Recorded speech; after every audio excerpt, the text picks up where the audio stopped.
space, the horizon rising up to crush me. In your eyes I am lost, last century ago. I'm not an angel, can you fix it at least? I'm not creative, you could call the police. Every river ends in the sea. Walk out in front of me.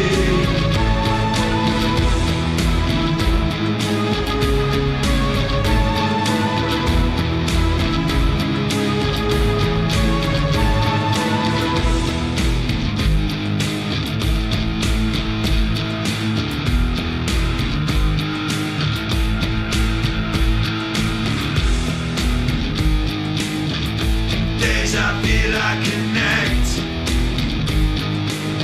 I'm in it up to my neck. Race away to the door. I knew I felt this before. Am I sinking or is the water rising? Celebrating, selling, advertising space. The horizon rising up to crush me. In your eyes I am lost, last century ago. I'm not an angel, can you fix it at least? I'm not creative, can you call the police? Every river ends in the sea. Walk out in front of me.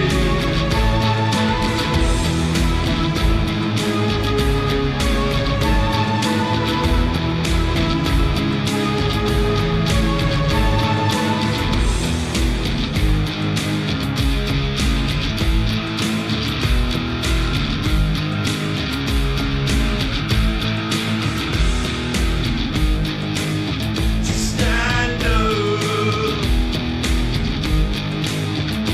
body rid of disease. My Yoda, someone hand me the keys. Am I sinking or is the water rising? Celebrating, selling, advertising space. The horizon rising up to crush me. In your eyes I am lost, last century ago. I'm not an angel, can you fix it at least? I'm not creative, can you call the police? Every river ends in the sea. Walk out in front of me. I'm not an angel, can you fix it at least? I'm not creative, can you call the police? Every river ends in the sea. Walk out in front of me. I'm not an angel, can you fix it at least? I'm not creative, can you call the police? Every river ends in the sea. Walk out in front of me. I'm not an angel, can you fix it at least? I'm not creative, I could call the police. Every river ends in the sea. Walk out in front of me.